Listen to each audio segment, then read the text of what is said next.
The BS Report is a free-flowing conversation that occasionally touches on mature subjects. First of all, This is the BS Report with Bill Simmons. it might be cool, I don't know. And if it's not, I don't The care. BS Report with Bill Simmons. Bill Simmons works for ESPN. He's also named the sports guy, and he writes a comical sports column. He must be a popular dude. The BS Report. It's got a real dirty sound, like a rusty steak knife cutting through a well-aged steak. Now, Here's Bill Simmons. Welcome to the BS Report. We're at the Sloan Conference in Boston. We have an audience, and we have the godfather of stats, Bill James.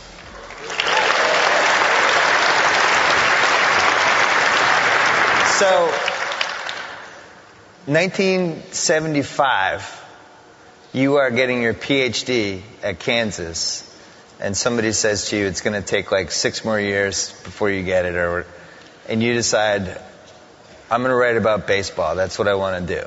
I wasn't actually getting a PhD. I was thinking about going to graduate school. I actually, I'd gotten out of the Army and I was hanging around campus for a year trying to become a perpetual student, which I failed. But I wasn't actually a grad student. Oh, that was Sports Illustrated from 1981 needs to correct that part, I think. I'm sure they'll get to that. So you decide to throw yourself into the baseball writing world, and at Right. that point, it's all newspapers and game stories and some newspaper columns the next day, and that's it. Those are the only baseball writing other than Roger Angell and New Yorker. There were a lot of good books. Ed Lynn had written a bunch of good baseball books. There wasn't, you couldn't blog in those days because There's no internet. Al Gore hadn't invented the internet.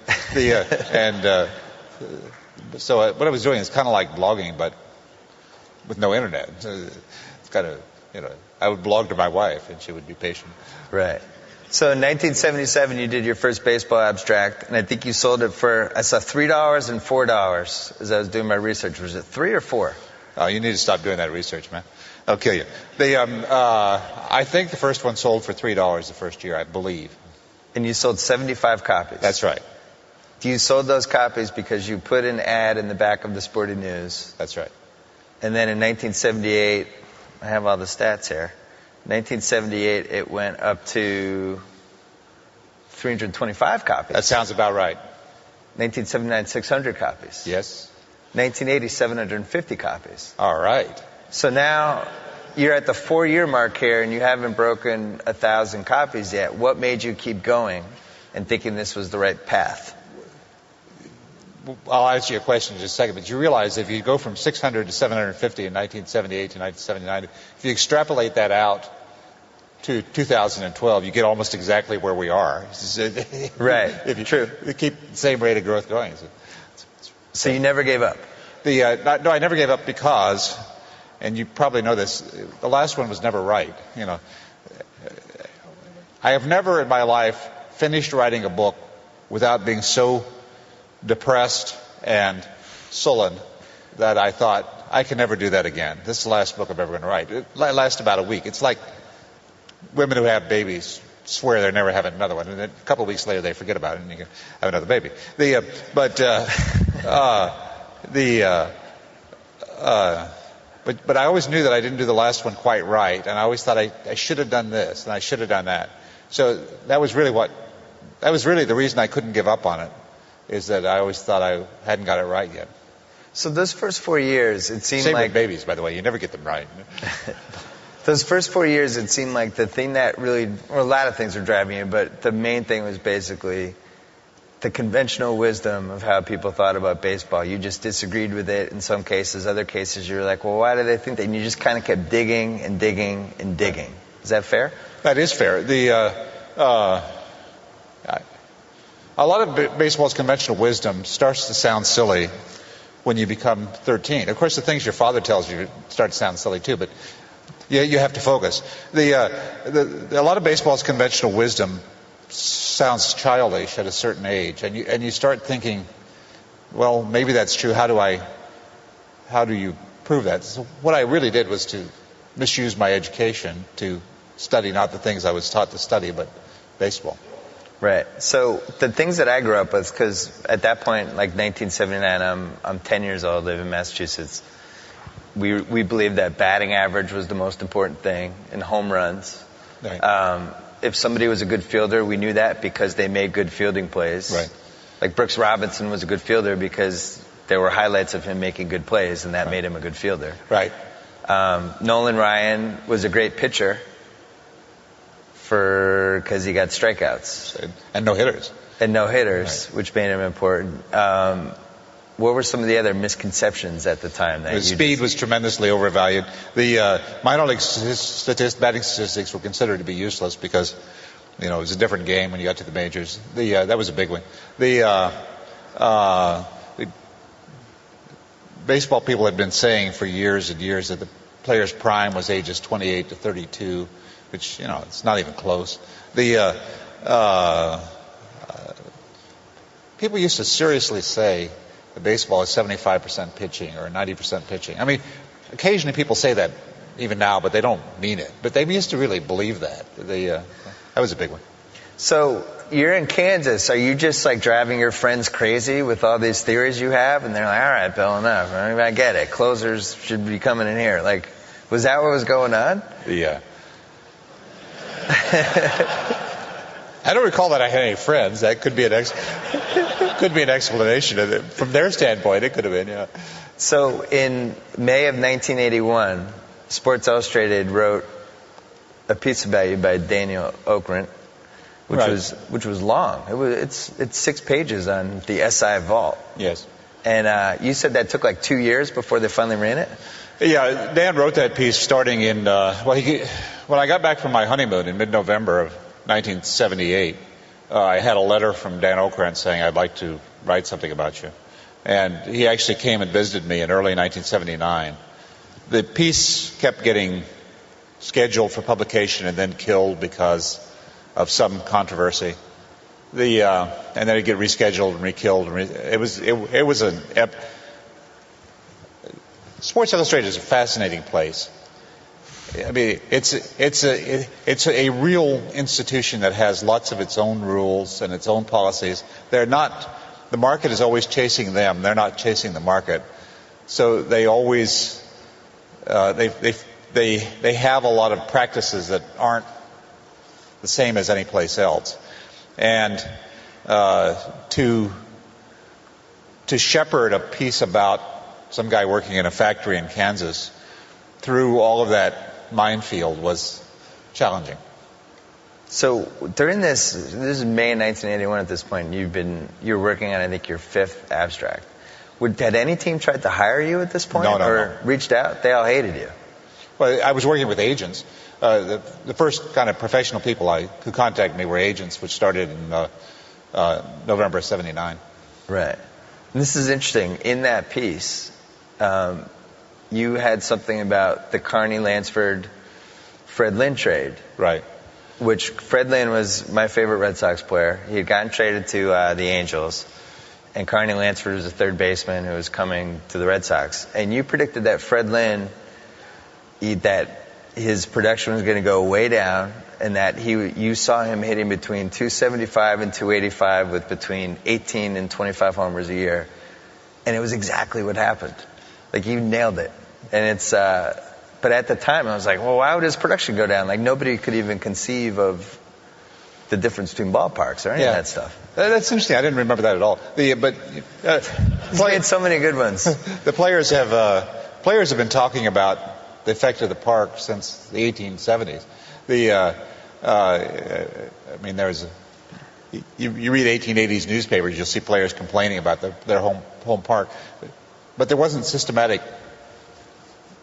information about it. The information about it wasn't printed anywhere. Like, the Sporting News didn't carry any information about park effect. Fred Lynn in 1979 hit, this is from memory, but he hit around 360 with 27 homers in Fenway, whereas on the road he hit 270 with 12 homers. So, you take him out of Fenway, you can figure there's going to be some effect there.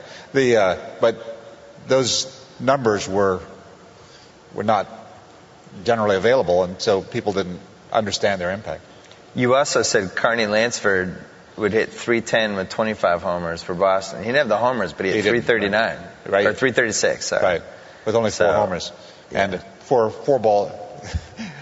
So Carney was fun. Carney,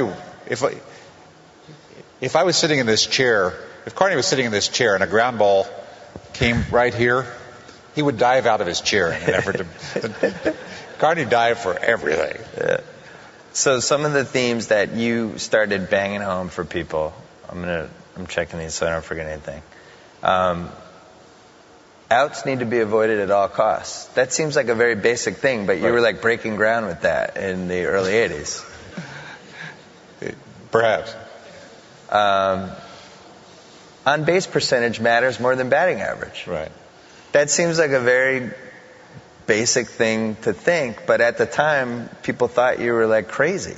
You started to remind me of. Do you ever see this interview with George Carlin, where somebody pulls out his old. George Carlin became famous doing a routine called Hippy Dippy Weatherman on Ed Sullivan's show. It was a weatherman. It was a hippie, and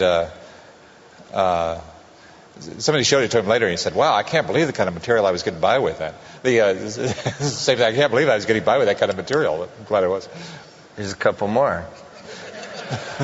Home road splits are more important than people realize. Okay. I think you were like the first person who made that case. Nolan Ryan are rare. We said that already. Closers are used incorrectly, which is something that actually, for even when you took over or started working for the Red Sox in 2003, closers were still used incorrectly. Now it's getting better. The way that closers are used changes every. I mean, we've reached a sort of. The way that closers are used and who populates the bullpen was very different in the 1970s than the 1960s, very different in the 80s than the 70s, and very different in the 90s than the 1980s. In terms of just the closers, we've reached a sort of a resting point. It's sort of stable. The rest of the bullpen is still changes it's still changing very rapidly. It's quite a lot different now than it was 5 years ago. So, to go back and debate whether I was right or wrong at some point in 2003 is, I don't know. All right. I'm happy to do it. Rethinking how we pick Hall of Famers. You were the first one who kind of questioned, why is that guy a Hall of Famer? Just because he happened to play on 6 World Series teams and was slightly above average? The Hall of Fame is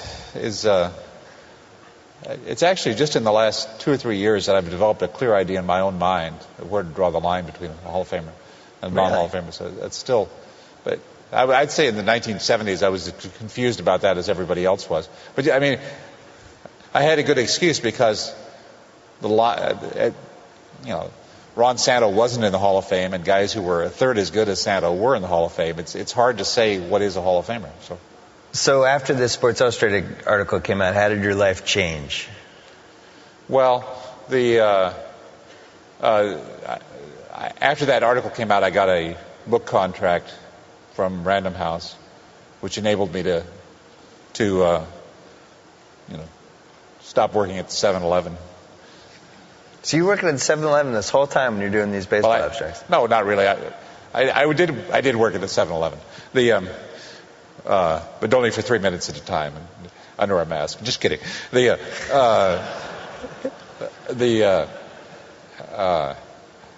Mostly I was a security guard.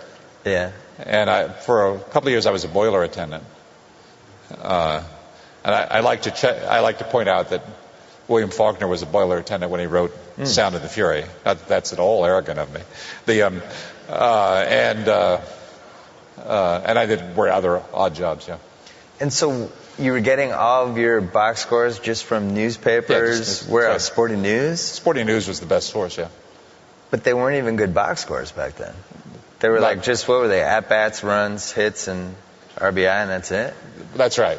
For example, one thing I did early, again, George Carlin said, I can't believe I was getting by with that kind of material, but I used to count how many stolen bases were allowed by various catchers, which there was no other data for it.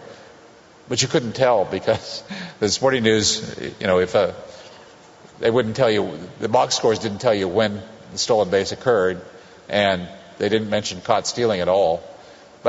So I just did the best I could with the data that was there. So you were almost like guessing at some points? No, I wasn't guessing, but I was publishing data that was not exactly the data I would have preferred to be publishing. I would have liked to have data that said exactly, and this was gets back to the Sports Illustrated thing, and this was a long time ago, but it gets back to the Sports Illustrated thing.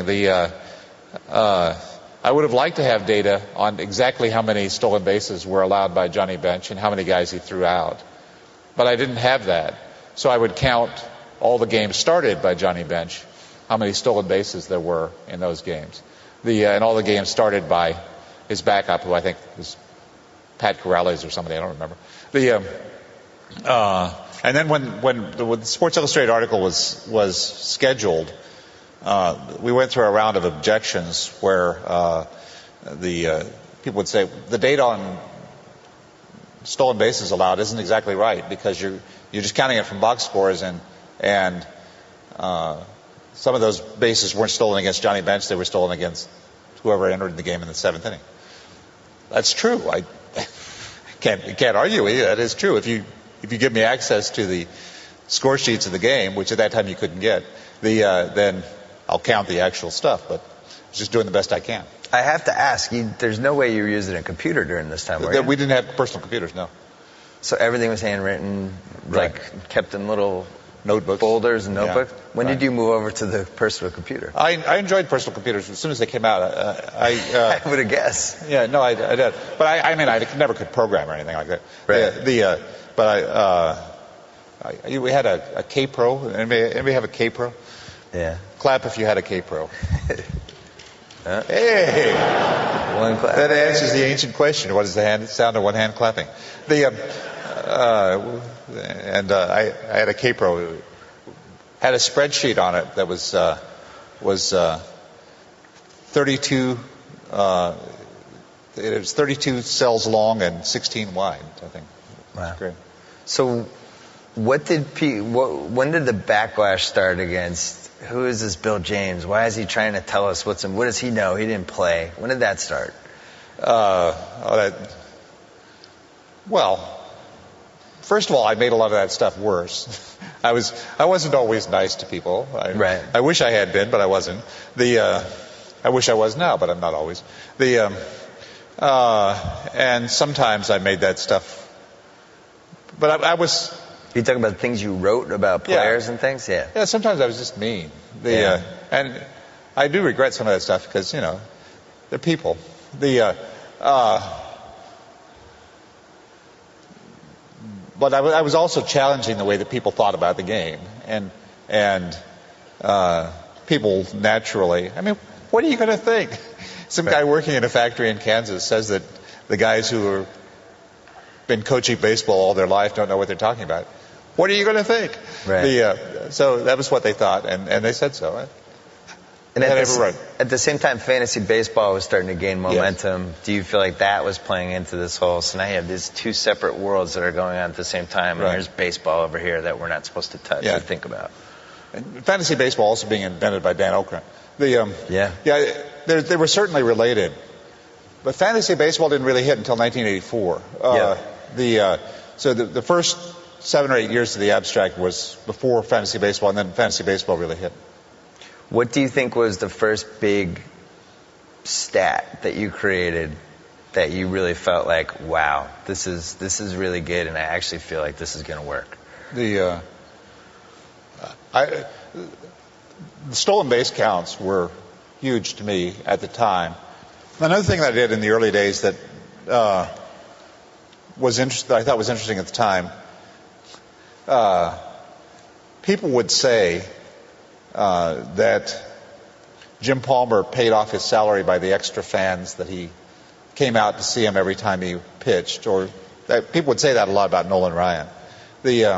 So I actually studied what the attendance was with every major league pitcher. Like, take every box score and add up by the starting pitcher what the average attendance was.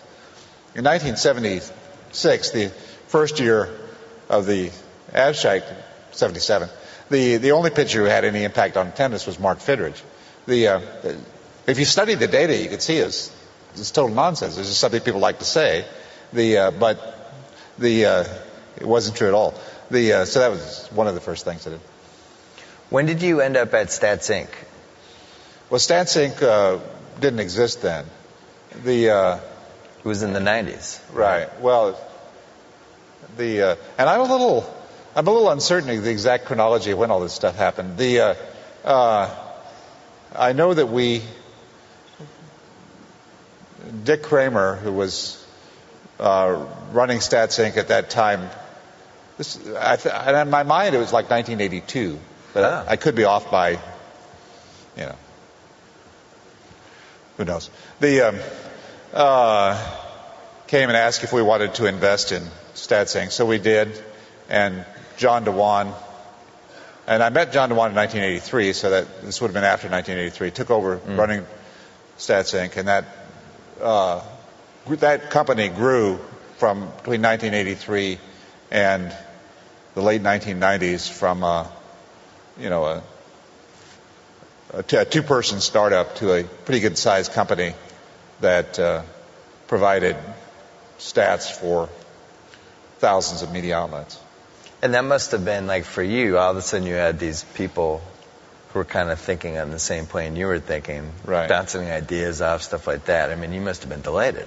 It was wonderful. In a lot of ways, and you can never recreate this, but what was fun about Stats in the 1980s, John DeWan's a really good businessman. And I could say, why don't we do this? And I would meet with him 2 months later, and they'd have a prototype rolled out and ready to go. Right. We invented a lot of like fantasy type games and Stratomatic type games, and I could suggest that computers weren't as complicated then as they are now, so it was in some ways easier to do things. I propose the handbook, which still exists. I was really frustrated that the Sporting News Register didn't come out at that time until, you think I'm making this up, May. They waited until the end of spring training to finalize the rosters to decide who would be in the register. So the Sporting News Handbook would come out in May, which isn't real useful for a preseason guide, So I was very frustrated about that, and I proposed to John and Don Zaminda that we do our own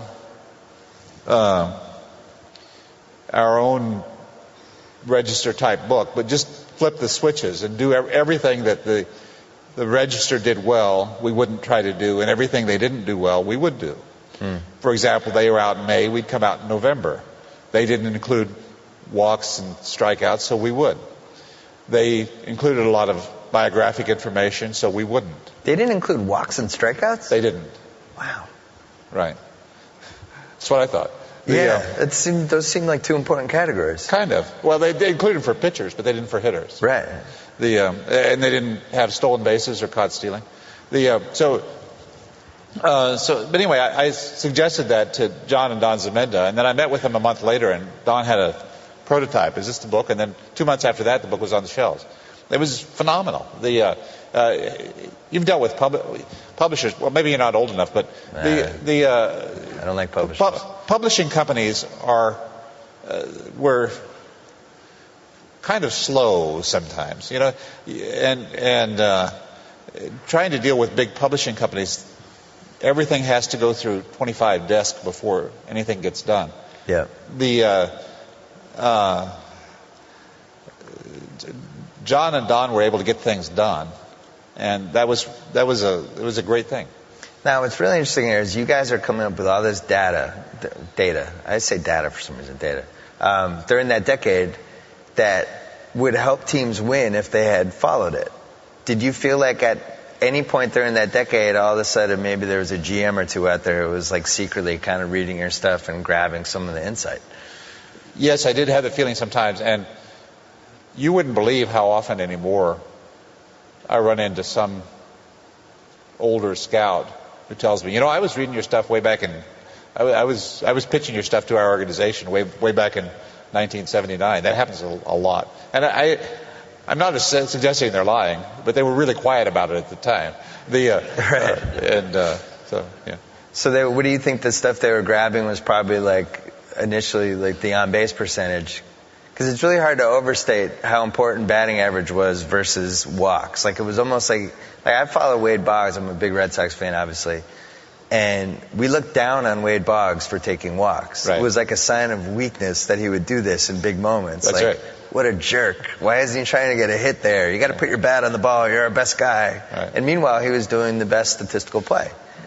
He was an awfully good player. But, you were supposed to be Jim Rice. You're supposed to drive the ball and drive in runs. Yeah, that's right. Right. And Dewey Evans was another one who you just wrote about him for Grantland, but was somebody that the second half of his career and how much he was able to get on base with the power and all that, he was so much better than he was probably considered. He was just known as the guy with a good arm who hit for power. Right. And you didn't even really realize all the stuff he was bringing to the table. That's right. Or you did, but no, most other people He didn't. was a very underrated player. That's right. So when you think about, now we're thinking about these guys in Hall of Fame terms, the guys were playing by a certain code in the 70s and 80s because we rewarded them for those things. And now you hear Tim Raines is somebody that gets a ton of Hall of Fame attention now, and I think Dwight Evans is another one. But if those guys didn't know that they kind of stumbled into the right way to play, but then you take somebody like Steve Garvey who's being rewarded by, I need to drive in runs, I'm our power guy, hey, I don't need to walk here because I got to get my bat on the ball. Is that his fault that they didn't know how to play? Well, no. And Garvey, Tim Raines or Steve Garvey, give me Tim Raines any day. Right. But Garvey's like Nolan Ryan on the list of people that I was probably too hard on. He's a great player in his own way. Probably I slowed down my own acceptance as a mainstream writer by overselling the Raines versus Garvey type argument. Well, go into that a little bit. Slow down your acceptance as a mainstream writer. How did that slow it down if you're stating stuff that's pretty factual? This is a true story. One time, I'm blanking out on the name, came up Doug Flynn. One time Doug Flynn became so angry with me that he stopped talking to the media in general. Guys hadn't done anything. I never understood the logic of that, but at least I was told by a couple of Montreal reporters that he was so angry at me he wouldn't talk to any writer. And I said, well, what did I say about Doug Flynn? So I went back and looked, and what I had said about Doug Flynn was that he was a horrible excuse for a major league player. And in my own mind, I was just stating the facts, but it was kind of mean. Right. It was kind of over the top, and I've tried to take responsibility for my own mistakes as well as, but I don't claim that I was purely objective. Sometimes I was a little more objective than was actually necessary. How were you received by the media and other writers and stuff in the 80s and early 90s? Did you feel like you were an outcast, or were people kind of secretly on your side? How did that work? Well, I had a lot of readers, and there were a lot of people who were nice. There were always a lot of people who were nice and supportive, but they were a minority until about 1989.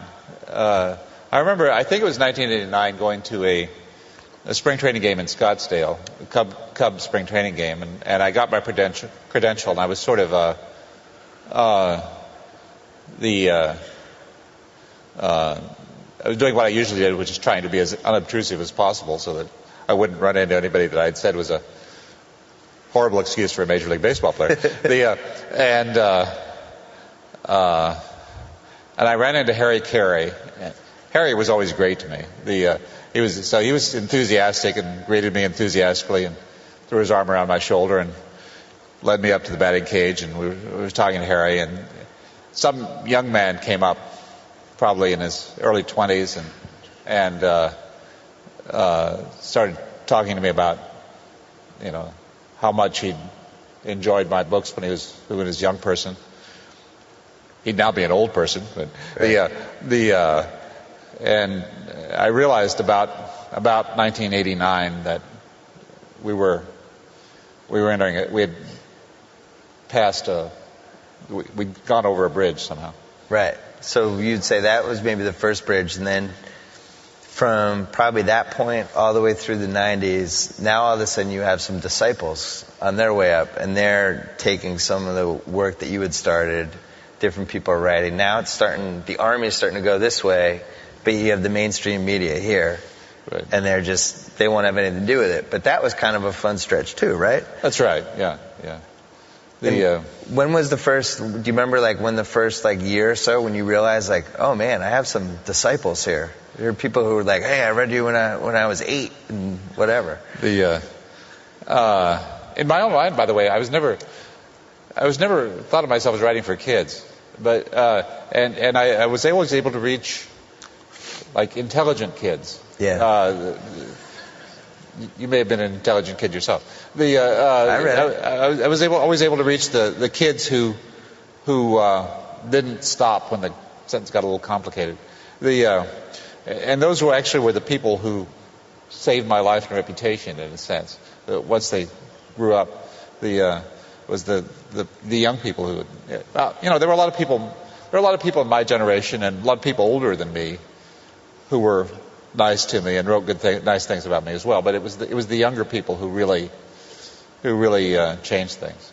And I'll mention a couple older people who were always nice to me. Bob Creamer, who wrote the Babe. Wrote the Babe, was always very nice, very supportive, and Roger Angell was always nice and supportive. I think I was like growing up reading. I think I was like on the fence because I was playing fantasy with my dad since like 1982. So grabbing any intelligence I could get, and I loved your book for that. On the other hand, you believed in these things that I had been taught to believe was not true. Right. And then when you're telling me that Wade Boggs is doing the right thing by walking all the time, and I'm thinking like, no, he's not. He's killing us. He's got to swing there and things like that. And it took me, I don't even think until like the early 2000s before I was fully a convert. Like I'd been brainwashed almost by the mainstream philosophies. Well, I was talking to a class yesterday, and I started the class by asking them this question: what is the difference between a religion and a superstition? And I don't mean this in any sense as an anti-religious comment. A superstition is narrow and focused.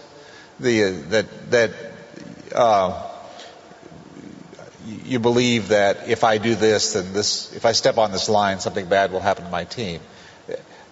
A religion is elaborate and intricate, and it fills in all of the boxes with philosophy, with the wisdom of previous generations, with the wisdom of teachers who went before us, and it's complicated and heals itself. The way that baseball people think about baseball is much more a religion than a superstition, and you can and for that reason it's much harder to change the way that people think. When you point out that something that people say is not factually true, it's not just like spiking a superstition.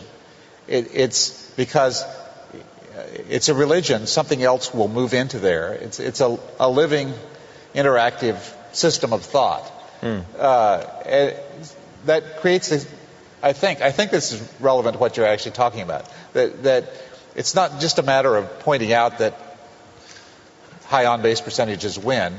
It's a matter of elaborating an entire structural support for that to convince people that you know what you're talking about. On a scale of 1 to 100, how big was 59? How big was the internet for everything that happened? Because I feel like a lot of it would have happened anyway, but the internet enabled people to. A lot of it wouldn't have happened, yeah. A lot of it would not have happened. And when I was planning what to do with my life and career in the 1970s, I certainly didn't in any way, shape, or form anticipate the internet. But it works great for me. I was basically blogging before people were blogging. Right. And I was just happened to be in the perfect place to take advantage of that. Did you ever think about, like, had they had the internet in 1977, all the hours and hours and hours you probably spent clipping box scores right. and filing through microfilm and all this stuff? I think about it, but the fact that it was so hard was the reason nobody else was doing it. I mean, what I was doing was really simple stuff that if it had been easy, other people would have been doing it. But it was hard, so other people weren't doing it. That makes sense. So, right around 2001, 2002, 2003, Billy Beane becomes the first guy who says, I'm really going to start looking at the inefficiencies here and looking at some of the statistical stuff. Did you feel like other teams were doing that before him and just not making a big deal out of it, or was he the first? Yes. No, yeah, other people were doing it, but just not. He was just more open about it. For some reason, he was not ashamed of it, as all the rest of the guys were. So who do you think the first team was who actually was really seriously doing this? Well, I think it was the A's, but it wasn't. It was before Billy Beane. I think the A's were actually studying a lot of the stuff produced by people like me much earlier than 2001. Did you feel like there was a team in the 90s that took advantage of it, that maybe they would never admit that they were doing it, but you were looking at the roster going, this is a team that's doing something here? Well, the limited ability to answer the question because I can't seem to take credit for somebody else's success. But yeah, there were teams that I thought were doing things well. Well, give me one. I wouldn't. This would set up the following conversation. I claim that the. You have to claim. It's just an intuition. You're like, I claim that Altoona was following my leadership in 1985. The general manager of Altoona in 1985 steps forward and says, "I never heard of Bill James, and I think he's full of." So let's not go there. All right. So when Oakland starts with the, what year was that officially? Like 2001? The movie is set in 2002, but it compresses events that happened over a long period of time. Yeah. So did you find yourself, were you rooting for them? Did you Sort feel like of. you had a vested interest? Yeah. Yeah. But I never had any doubt that the things I was saying were true. I wasn't in any doubt of that. And I always believed that when you're in an argument, it's immensely powerful to have the facts on your side. Right. And so I never really had, even if Oakland hadn't succeeded, I don't know that it would have slowed us down too much. So the next 5 years, basically, from the moment that book came out to, I don't know, it seemed like about 2008 or whatever, the mainstream media finally begrudgingly accepted that this stuff was here to stay. It was a pretty interesting tug of war between the old school and the new school. Did you ever have any doubt you were going to win? Well, the answer would be yes if you added in your lifetime. I always had a lot of confidence that my side of the argument would win, but sometimes you don't know when. Do you worry, though, that baseball out of all the sports is the one sport that you can literally measure everything to the point that, and I think this is almost why it seems like you're fascinated in crime, because it works a little bit the same way. You're measuring, forensic evidence doesn't lie. Baseball stats really don't lie. Does that remove some of the fun of following baseball if there's a direct answer for everything? Well, there isn't. I mean, if what you said was true, I don't think I would be fascinated by the sport at all. The fact is that we don't know. I mean, what we don't know, we have all of these stats, but we don't know how they relate to basic questions. I just wrote a big book about crime. I don't know if you guys know it. You should read it, by the way. It's really good. Thank you.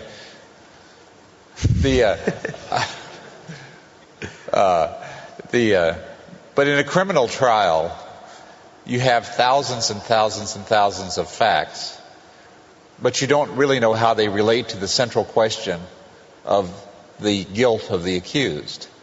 And what is fascinating is to try to construct a bulletproof, I don't know if I should use the expression bulletproof while talking about crime. I'm pretty sure. An impregnable, logic to assemble the facts in a criminal case as relates to the central question. But baseball is like that. You have these mountains of facts, and the mountains are much higher now than they were when I started doing this stuff. But you have these mountains of facts, but you're never really sure how they relate to the questions that you're really interested in. And in the 40 years we've been doing this, we've answered affirmatively and clearly 30 or 40 questions, but there's still several thousand that we haven't gotten to yet. So if you're a GM now and everybody's using the same stats, and I mean, we saw a couple years ago, Seattle decided there were defensive inefficiencies and they grabbed those, and then everybody caught up on that. And now it's worked out great for them, by the way. Right. Well, it seems like everybody's on to the same inefficiencies now. So now what? Where do we go with front offices? There's a million things that we don't know. I mean, we have succeeded in taking a bucket of ignorance a bucket full of knowledge out of an ocean of ignorance, but we don't know anything. I mean, nobody can tell you with any confidence what 21-year-old college junior is going to be good and which one isn't. We don't know whether adding a slider, we don't know whether Daniel Bard is going to be able to make the transition from the bullpen to the starting rotation. Oh, please, we hope he can. Does. What's yeah, that? I said I hope he does. Yeah. I was muttering to myself, sorry. Mutter away, I agree. But we don't actually know, nor do we. So there are always going to be a million things you don't know for everything you actually affirmatively know. Would you agree that baseball by far is the best sport of all these sports for advanced metrics? Not really. I mean, really? Basketball analysis is far more sophisticated than most people realize. And it's been done for a lot longer, and a lot of ways they're ahead of us in terms of getting their stuff on the floor. Basketball metrics are a lot more sophisticated. Are you saying because the basketball box score was better coming out of the gate than baseball? Or? No. Baseball had that advantage. Baseball had the advantage of having large piles of data in 1975, whereas the data for the other sports was behind it. Yeah. But in football, the most serious analysis was always done by the people who were being paid to do it. The football coaches, because of the strength of the college game, football coaches were always organized and intelligent and sophisticated people. And this is going to sound like I'm putting down baseball managers, but the baseball managers of 1975 were a mixed lot. Some of them were really sharp, and I will bleep this for publication, but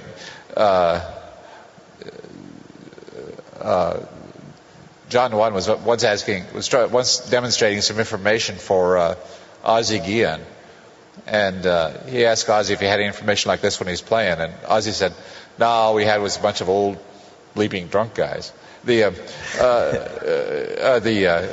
said that, I didn't.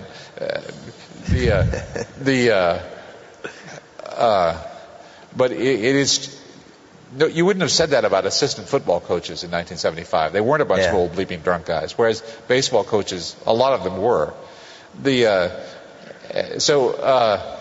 sophisticated football has always a film study is analysis. I mean, it doesn't start with stats, but it's the same thing. And so the other sports have always been doing some sophisticated study kind of inside the game. But in basketball, I think it's so hard because you have 5 guys who have to relate to each other at the same time that they're doing the stats. And in baseball, you have 9 guys who don't really relate to each other at all, which is the easiest thing to measure.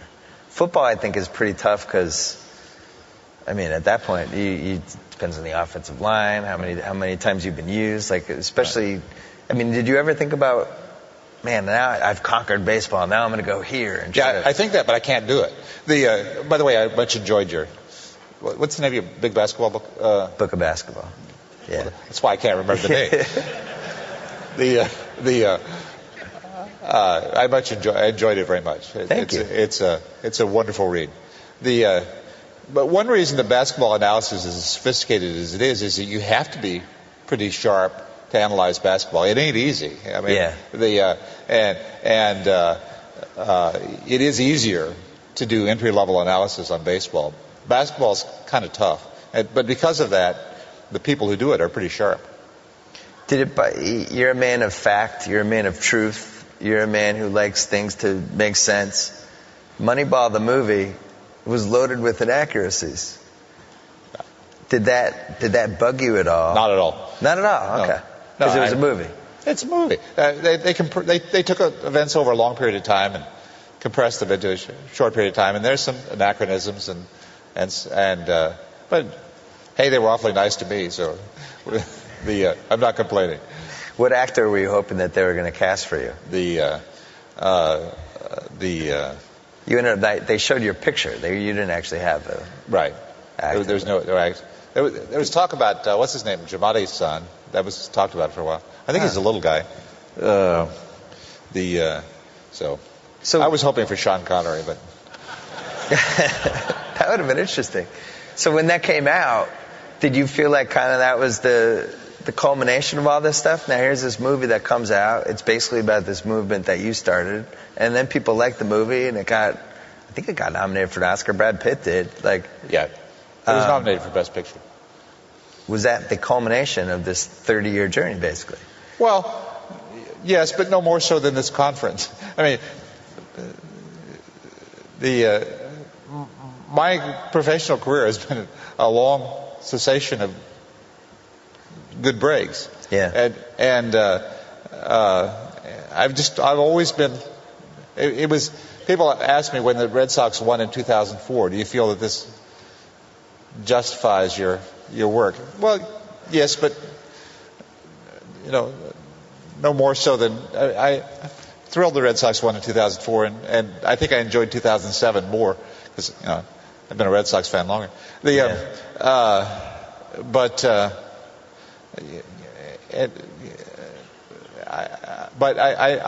My career I've always been fortunate. I've always been in the right place at the right time, and so this is like they make a movie in which I'm there, and it turns out to be a really good movie, and a movie that everybody sees and everybody likes, and my wife says, of course it is, because I've always been lucky that way. I don't know why. See, I would argue that you weren't in the right place at the right time in the late 70s because you had 4 years there where you just had to have the faith that what you were doing was eventually going to pay off. I think most people probably would have quit at that point. Was it only 4 years? Well, you released 4.5 abstracts before that Sports Illustrated article. I think that's right. And had you made what? You made $10,000 from those 4 years of books? Not even that. Yeah. Yeah. So I think you should give yourself credit for that. Well, I appreciate you saying that, but as a writer that you can't stop doing what you do. Yeah, that's true. You got to do this. So. Right. The Red Sox in 2004 was the sabermetrics that Theo and the staff used overrated, underrated, or properly rated for how that team was built? Well, we weren't underrated.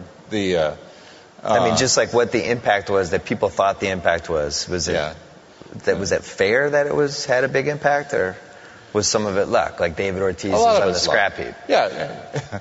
I mean, this is really true.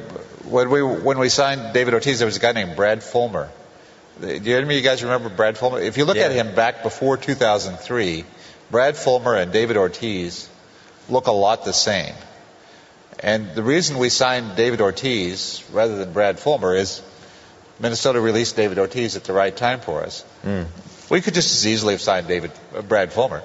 A lot of it was luck, and Theo's an awfully bright guy, and he deserves the credit that he gets for it, and I am happy to receive my portion of the credit for it. But realistically, it's the players who win it. So. I don't know if it would have felt good to call Brad Fulmer Big Papi. Right. I think that would have been weird. I don't know if I could have gotten used to that. I don't know. Could we come up with a nickname for him? Yeah. This crime book that you wrote. Yeah. How many years did you spend working on this? Well, there literally are pieces in that book that I wrote in the 1980s. Probably there may be pieces in there I wrote in the 1970s, because every time I finished an abstract. I thought, this isn't going anywhere, so I'm going to do something else. But then I'd go back to it. But yeah, there are pieces in the crime book that I wrote, I know, in as early as 1984. That book sent me to a really weird place. I'm sure you've gotten that before. You start reading about crime after crime after crime, and right. I was like, all right, one more. Oh, Ted Bundy's coming. And keep going, and then all of a sudden it's another 100 pages, and you're half asleep, and serial killers are in your head. It wasn't good. I was glad I finished it. I was glad to get rid of it. But, you spend all your time doing that. I feel like you need to write about crimes for Grantland now, because there are new ones that are coming out that you didn't cover in your book. Right. Like Kaylee Anthony. I would want to read your take on that. Right. Or who was it? There was the one, Amanda Knox. That's another one you need to write about. I appreciate the invitation. I'll write something for you about crime. Because you can't give up on crime after you did this whole odyssey. There's no shortage of it. What was your single favorite? Because I know in the book it seemed like you enjoyed the OJ the most. Am I wrong? Like just for the science of it and the whole thing, or was there another one? I don't know. There's some stories I really get fascinated by, and others, I don't know. I wouldn't say I was an OJ file, no. Oh, you wouldn't? No. How many pages did you do on the OJ? Not that many. Or maybe I'm thinking of JFK. Was JFK like? I did write a lot about JFK. Maybe that's what. Yeah. You had a whole interesting theory about JFK. OJ I don't know if you guys have heard this one. OJ killed him. That you believe that the Secret Service in the car behind. I think it's possible. There was a book written by a man named Bonar Menninger, whose theory was that Lee Harvey Oswald did in fact shoot the president, but that what actually killed him was an accidental misfire from a Secret Service agent. Sounds like a nutty theory, right? When you try to find where specifically he's wrong, it's hard to find. I can't find where specifically his theory is wrong. It was the guy in the car behind him. Yeah. And at some point, I mean, and then you go on the YouTube and there's like a whole thing about how the Zapruder film was doctored. It didn't come out for 5 years. Those people are crazy. I love it. And you have no idea how many films there are related to the Kennedy assassination. Until you go on YouTube, people know the Zapruder film, but there are like 25 films related to that. Of course, a lot of them end like, one of them ends at the moment of the first shot. One of them ends at like 5 minutes before they reach Dealey Plaza. But there are a lot of interesting films related to that. Mm. So you have all these people here. I think we had 2,200 at the convention. Yeah. Yeah, and I'm sure the question you get asked the most is, "Do you have any advice for me? How do I get to where you got?" How do you even answer a question like that? Yeah, that's a tough one. There are lots of opportunities now. I mean, there are lots of. The best answer I can give you is you have to know something that not everybody knows. There are jobs in all sports. The key to getting one of them is that you have to know something that not everybody else knows. And that the team wants to know. If you can do that, you got a shot. Yeah, because as you said earlier, in the late 70s, nobody else wanted to go through every box score and compile that. So you had a competitive advantage because you were doing all of this work. Right. So now it would seem like, and this is when people ask me here, what do you think I should do? How do I get to work for a team? Don't do the thing that 270 other people are doing. Do the thing that no person is doing. Right. I don't know what that is.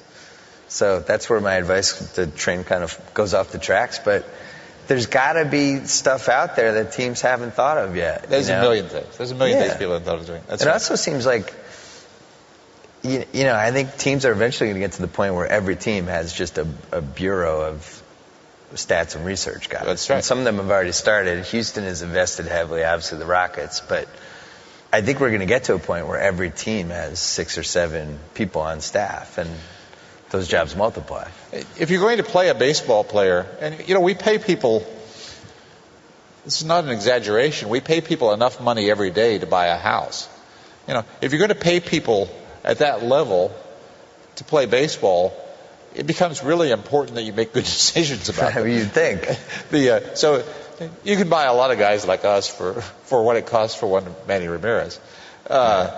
So, it just makes sense that it will continue, that the search for information will continue to grow. I forgot to ask you about the Hall of Fame and the PED area, obviously, which you get asked about all the time. But you've been pretty vocal about judging people by the fact that they were in this era, and a lot of people cheated, and that was just part of what the era is, no different than the tall mound and another era, the fact that, pre-1947, nobody was playing against black players. Like, this was just part of what made this era. Right. Was that a controversial opinion? Did you take heat for that? Well, how did people react? I mean, I take heat for everything I write. I don't mind.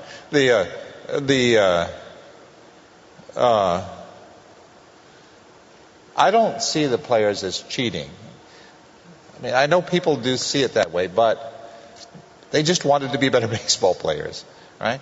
And there wasn't any system of enforcing rules against performance-enhancing drugs. It's very debatable whether there were any rules against performance-enhancing drugs. I mean, the commissioner had authored some vague edict. There are certain characteristics that a rule has. It's specific. It outlines the conduct it prohibits. It's agreed upon by some sort of process. It outlines the prohibitions. People who think there was a rule against the use of PEDs want to ignore the fact that there was no process associated. There was just this. There weren't any penalties for the use of PEDs. There wasn't any process to investigate whether people were using PEDs. There weren't any specific list of things you couldn't use. They weren't cheating.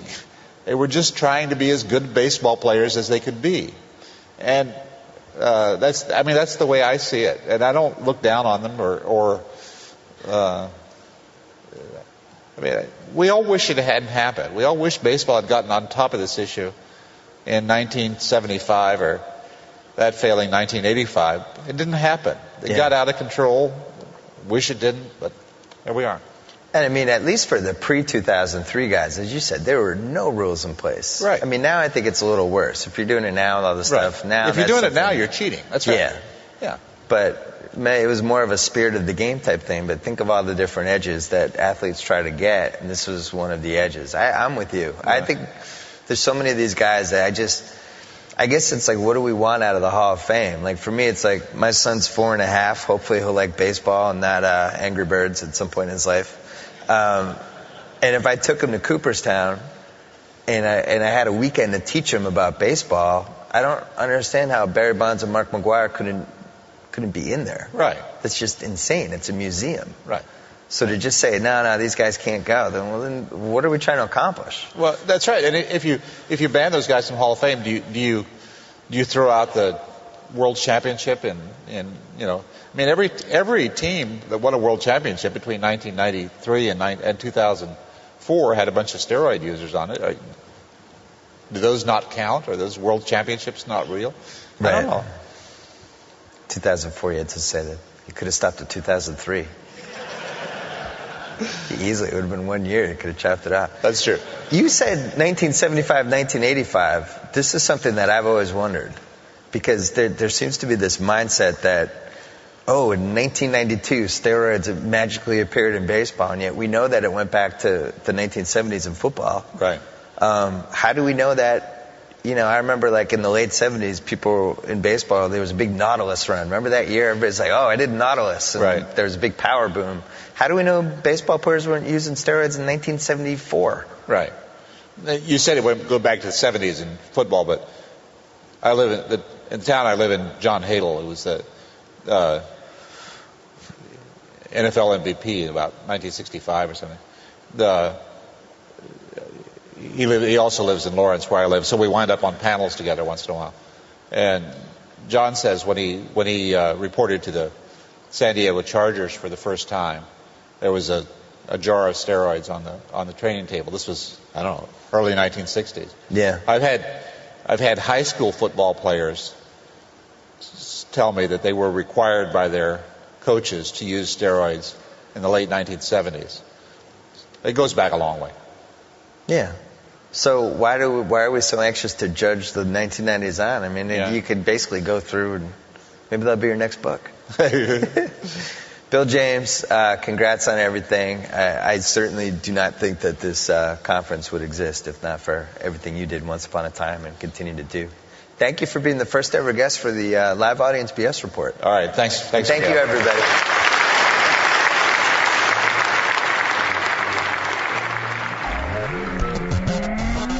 So I get to sign off. Whoa!